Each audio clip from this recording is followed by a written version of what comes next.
Chapter 10. To Employers. Among many employers nowadays, we think of one member who has spent much of his life in the world of big business. He has hired and fired hundreds of men. He knows the alcoholic as the employer sees him. His present views ought to prove exceptionally useful to businessmen everywhere. But let him tell you. I was at one time assistant manager of a corporation department employing 6,600 men. One day my secretary came in saying that Mr. B insisted on speaking with me. I told her to say that I was not interested. I had warned him several times that he had but one more chance. Not long afterward, he had called me from Hartford on 2 successive days, so drunk he could hardly speak. I told him he was through, finally and forever. My secretary returned to say that it was not Mr. B on the phone, it was Mr. B's brother, and he wished to give me a message. I still expected a plea for clemency, but these words came through the receiver. I just wanted to tell you, Paul jumped from a hotel window in Hartford last Saturday. He left us a note saying you were the best boss he ever had and that you were not to blame in any way. Another time, as I opened a letter which lay on my desk, a newspaper clipping fell out. It was the obituary of one of the best salesmen I ever had. After 2 weeks of drinking, he had placed his toe on the trigger of a loaded shotgun. The barrel was in his mouth. I had discharged him for drinking 6 weeks before. Still another experience. A woman's voice came faintly over long distance from Virginia. She wanted to know if her husband's company insurance was still in force. 4 days before, he had hanged himself in his woodshed. I had been obliged to discharge him for drinking, though he was brilliant, alert, and one of the best organizers I have ever known. Here were 3 exceptional men lost to this world because I did not understand alcoholism as I do now. What irony! I became an alcoholic myself. And but for the intervention of an understanding person, I might have followed in their footsteps. My downfall cost the business community unknown thousands of dollars, for it takes real money to train a man for an executive position. This kind of waste goes on unabated. We think the business fabric is shot through with a situation which might be helped by better understanding all around. Nearly every modern employer feels a moral responsibility for the well-being of his help, and he tries to meet these responsibilities. That he has not always done so for the alcoholic is easily understood. To him, the alcoholic has often seemed a fool of the first magnitude. Because of the employee's special ability or of his own strong personal attachment to him, the employer has sometimes kept such a man at work long beyond a reasonable period. Some employers have tried every known remedy. In only a few instances has there been a lack of patience and tolerance. And we who have imposed on the best of employers can scarcely blame them if they have been short with us. Here, for instance, is a typical example. An officer of one of the largest banking institutions in America knows I no longer drink. One day he told me about an executive of the same bank who, from his description, was undoubtedly alcoholic. This seemed to me like an opportunity to be helpful, so I spent 2 hours talking about alcoholism, the malady, and described the symptoms and results as well as I could. His comment was, "Very interesting, but I'm sure this man is done drinking." He has just returned from a 3 months leave of absence, has taken a cure, looks fine, and to clinch the matter, the board of directors told him this was his last chance. The only answer I could make was that if the man followed the usual pattern, he would go on a bigger bust than ever. I felt this was inevitable and wondered if the bank was doing the man an injustice. Why not bring him into contact with some of our alcoholic crowd? He might have a chance. I pointed out that I had had nothing to drink whatever for 3 years, and this in the face of difficulties that would have made 9 out of 10 men drink their heads off. Why not at least afford him an opportunity to hear my story? "Oh, no," said my friend. "This chap is either through with liquor or he is minus a job. If he has your will, power, and guts, he will make the grade." I wanted to throw up my hands in discouragement, for I saw that I had failed to help my banker friend understand. He simply could not believe that his brother executive suffered from a serious illness. There was nothing to do but wait. Presently the man did slip and was fired. Following his discharge, we contacted him. Without much ado, he accepted the principles and procedure that had helped us. He is undoubtedly on the road to recovery. To me, this incident illustrates lack of understanding as to what really ails the alcoholic and lack of knowledge as to what part employers might profitably take in salvaging their sick employees. If you desire to help, it might be well to disregard your own drinking or lack of it. Whether you are a hard drinker, a moderate drinker, or a teetotaler, you may have some pretty strong opinions, perhaps prejudices. Those who drink moderately may be more annoyed with an alcoholic than a total abstainer would be. Drinking occasionally and understanding your own reactions, it is possible for you to become quite sure of many things which, so far as the alcoholic is concerned, are not always so. As a moderate drinker, you can take your liquor or leave it alone. Whenever you want to, you control your drinking. Of an evening, you can go on a mild bender, get up in the morning, shake your head, and go to business. To you, liquor is no real problem. You cannot see why it should be to anyone else, save the spineless and stupid. When dealing with an alcoholic, there may be a natural annoyance that a man could be so weak, stupid, and irresponsible. Even when you understand the malady better, you may feel this feeling rising. A look at the alcoholic in your organization is many times illuminating. Is he not usually brilliant, fast-thinking, imaginative, and likable? When sober, does he not work hard and have a knack of getting things done? If he had these qualities and did not drink, would he be worth retaining? Should he have the same consideration as other ailing employees? Is he worth salvaging? If your decision is yes, whether the reason be humanitarian or business or both, then the following suggestions may be helpful. Can you discard the feeling that you are dealing only with habit, with stubbornness, or a weak will? If this presents difficulty, rereading chapters 2 and 3, where the alcoholic sickness is discussed at length, might be worthwhile. You, as a businessman, want to know the necessities before considering the result. If you concede that your employee is ill, can he be forgiven for what he has done in the past? Can his past absurdities be forgotten? Can it be appreciated that he has been a victim of crooked thinking, directly caused by the action of alcohol on his brain? I well remember the shock I received when a prominent doctor in Chicago told me of cases where pressure of the spinal fluid actually ruptured the brain. No wonder an alcoholic is strangely irrational. Who wouldn't be with such a fevered brain? Normal drinkers are not so affected, nor can they understand the aberrations of the alcoholic. Your man has probably been trying to conceal a number of scrapes, perhaps pretty messy ones. They may be disgusting.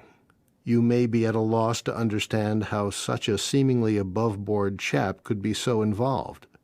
But these scrapes can generally be charged, no matter how bad, to the abnormal action of alcohol on his mind. When drinking or getting over a bout, an alcoholic, sometimes the model of honesty when normal, will do incredible things.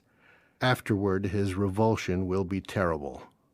Nearly always, these antics indicate nothing more than temporary conditions. This is not to say that all alcoholics are honest and upright when not drinking. Of course, that isn't so, and such people often may impose on you. Seeing your attempt to understand and help, some men will try to take advantage of your kindness. If you are sure your man does not want to stop, he may as well be discharged, the sooner the better. You are not doing him a favor by keeping him on. Firing such an individual may prove a blessing to him.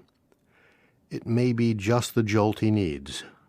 I know in my own particular case that nothing my company could have done would have stopped me, for so long as I was able to hold my position, I could not possibly realize how serious my situation was. Had they fired me first, and had they then taken steps to see that I was presented with the solution contained in this book, I might have returned to them 6 months later a well man. But there are many men who want to stop, and with them you can go far. Your understanding treatment of their cases will pay dividends.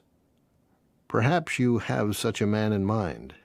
He wants to quit drinking, and you want to help him, even if it be only a matter of good business. You now know more about alcoholism. You can see that he is mentally and physically sick. You are willing to overlook his past performances.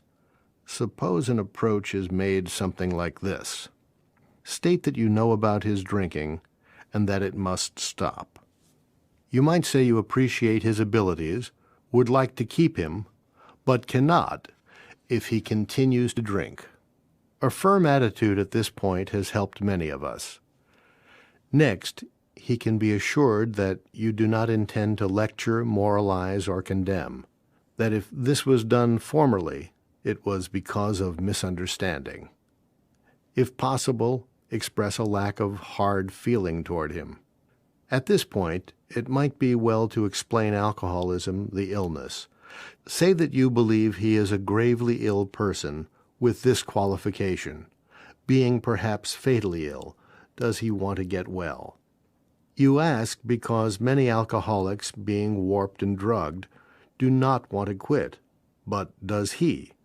Will he take every necessary step, submit to anything to get well, to stop drinking forever? If he says yes, does he really mean it? Or down inside does he think he is fooling you, and that after rest and treatment he will be able to get away with a few drinks now and then? We believe a man should be thoroughly probed on these points, be satisfied he is not deceiving himself or you. Whether you mention this book is a matter for your discretion. If he temporizes and still thinks he can ever drink again, even beer, he might as well be discharged after the next bender, which, if an alcoholic, he is almost certain to have. He should understand that emphatically. Either you are dealing with a man who can and will get well, or you are not. If not, why waste time with him? This may seem severe, but it is usually the best course. After satisfying yourself that your man wants to recover, and that he will go to any extreme to do so, you may suggest a definite course of action. For most alcoholics who are drinking, or who are just getting over a spree, a certain amount of physical treatment is desirable, even imperative. The matter of physical treatment should of course be referred to your own doctor. Whatever the method, its object is to thoroughly clear mind and body of the effects of alcohol. In competent hands, this seldom takes long, nor is it very expensive. Your man will fare better if placed in such physical condition that he can think straight and no longer craves liquor. If you propose such a procedure to him, it may be necessary to advance the cost of treatment, but we believe it should be made plain that any expense will later be deducted from his pay. It is better for him to feel fully responsible.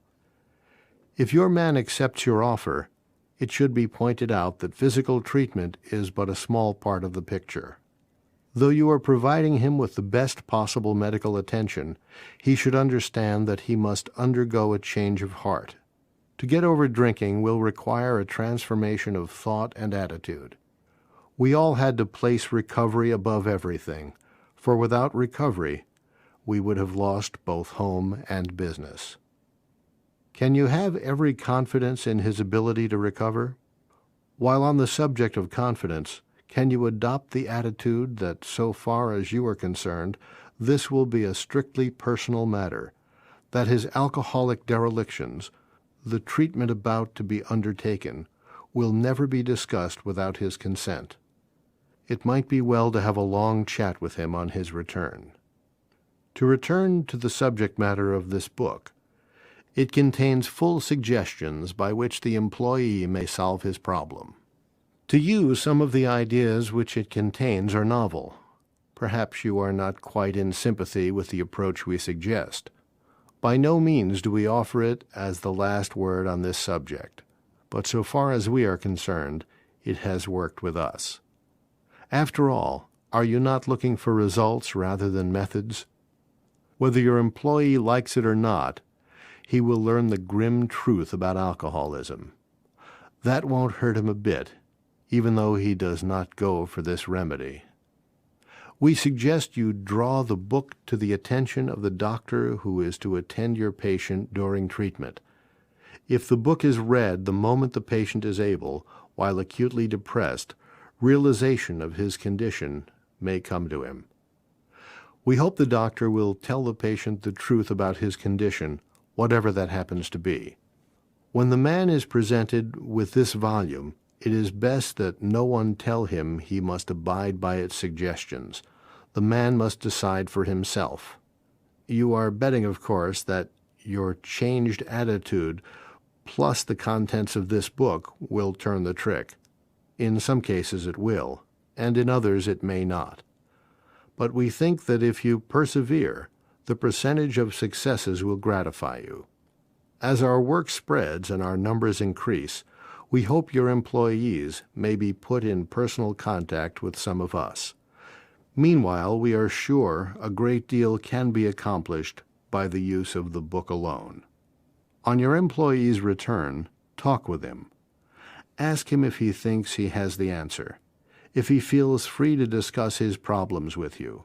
If he knows you understand and will not be upset by anything he wishes to say, he will probably be off to a fast start. In this connection, can you remain undisturbed if the man proceeds to tell you shocking things? He may, for example, reveal that he has padded his expense account, or that he has planned to take your best customers away from you. In fact, he may say almost anything if he has accepted our solution, which, as you know, demands rigorous honesty. Can you charge this off as you would a bad account and start fresh with him? If he owes you money, you may wish to make terms. If he speaks of his home situation, you can undoubtedly make helpful suggestions. Can he talk frankly with you so long as he does not bear business tales or criticize his associates? With this kind of employee, such an attitude will command undying loyalty. The greatest enemies of us alcoholics are resentment, jealousy, envy, frustration, and fear. Wherever men are gathered together in business, there will be rivalries, and arising out of these a certain amount of office politics. Sometimes we alcoholics have an idea that people are trying to pull us down. Often this is not so at all, but sometimes our drinking will be used politically. One instance comes to mind in which a malicious individual was always making friendly little jokes about an alcoholic's drinking exploits. In this way, he was slyly carrying tales. In another case, an alcoholic was sent to a hospital for treatment. Only a few knew of it at first, but within a short time it was billboarded throughout the entire company. Naturally, this sort of thing decreased the man's chance of recovery. The employer can many times protect the victim from this kind of talk. The employer cannot play favorites, but he can always defend a man from needless provocation and unfair criticism. As a class, alcoholics are energetic people. They work hard and they play hard. Your man should be on his mettle to make good. Being somewhat weakened and faced with physical and mental readjustment to a life which knows no alcohol, he may overdo. You may have to curb his desire to work 16 hours a day. You may need to encourage him to play once in a while. He may wish to do a lot for other alcoholics, and something of the sort may come up during business hours. A reasonable amount of latitude will be helpful. This work is necessary to maintain his sobriety. After your man has gone along without drinking for a few months, you may be able to make use of his services with other employees who are giving you the alcoholic runaround, provided, of course, they are willing to have a third party in the picture. An alcoholic who is recovered but holds a relatively unimportant job can talk to a man with a better position.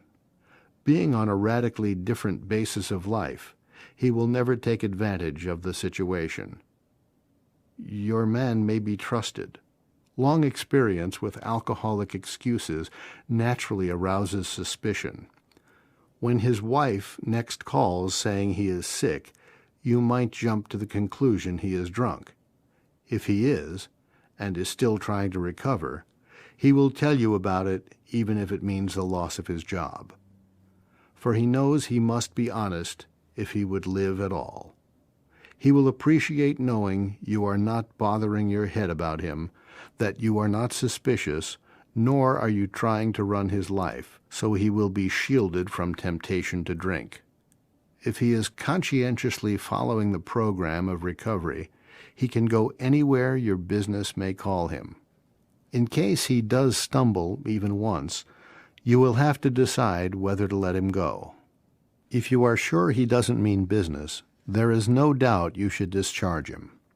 If, on the contrary, you are sure he is doing his utmost, you may wish to give him another chance. But you should feel under no obligation to keep him on, for your obligation has been well discharged already. There is another thing you might wish to do. If your organization is a large one, your junior executives might be provided with this book. You might let them know you have no quarrel with the alcoholics of your organization. These juniors are often in a difficult position. Men under them are frequently their friends. So, for one reason or another, they cover these men, hoping matters will take a turn for the better. They often jeopardize their own positions by trying to help serious drinkers who should have been fired long ago or else given an opportunity to get well. After reading this book, a junior executive can go to such a man and say approximately this: "Look here, Ed, do you want to stop drinking or not? You put me on the spot every time you get drunk. It isn't fair to me or the firm. I have been learning something about alcoholism. If you are an alcoholic, you are a mighty sick man. You act like one. The firm wants to help you get over it, and if you are interested, there is a way out. If you take it, your past will be forgotten, and the fact that you went away for treatment will not be mentioned. But if you cannot or will not stop drinking, I think you ought to resign."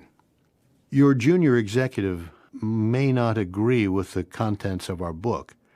He need not and often should not show it to his alcoholic prospect.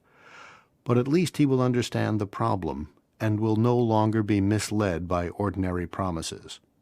He will be able to take a position with such a man which is eminently fair and square. He will have no further reason for covering up an alcoholic employee. It boils right down to this: no man should be fired just because he is alcoholic. If he wants to stop, he should be afforded a real chance. If he cannot or does not want to stop, he should be discharged. The exceptions are few. We think this method of approach will accomplish several things. It will permit the rehabilitation of good men. At the same time, you will feel no reluctance to rid yourself of those who cannot or will not stop. Alcoholism may be causing your organization considerable damage in its waste of time, men, and reputation. We hope our suggestions will help you plug up this sometimes serious leak. We think we are sensible when we urge that you stop this waste and give your worthwhile man a chance. The other day, an approach was made to the vice president of a large industrial concern. He remarked, "I'm mighty glad you fellows got over your drinking. But the policy of this company is not to interfere with the habits of our employees. If a man drinks so much that his job suffers, we fire him. I don't see how you can be of any help to us, for, as you see, we don't have any alcoholic problem. This same company spends millions for research every year. Their cost of production is figured to a fine decimal point. They have recreational facilities. There is company insurance. There is a real interest, both humanitarian and business, in the well-being of employees. But alcoholism, well, they just don't believe they have it." Perhaps this is a typical attitude.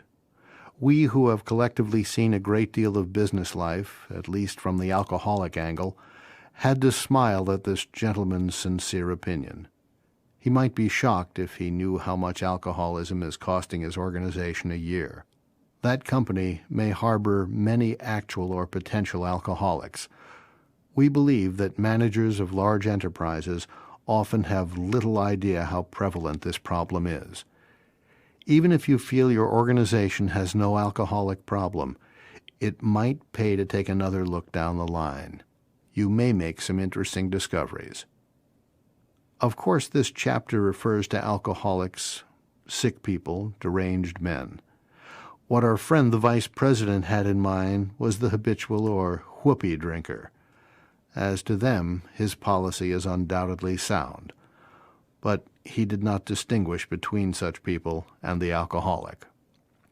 It is not to be expected that an alcoholic employee will receive a disproportionate amount of time and attention. He should not be made a favorite. The right kind of man, the kind who recovers, will not want this sort of thing. He will not impose. Far from it. He will work like the devil and thank you to his dying day. Today, I own a little company. There are 2 alcoholic employees who produce as much as 5 normal salesmen. But why not? They have a new attitude, and they have been saved from a living death. I have enjoyed every moment spent in getting them straightened out.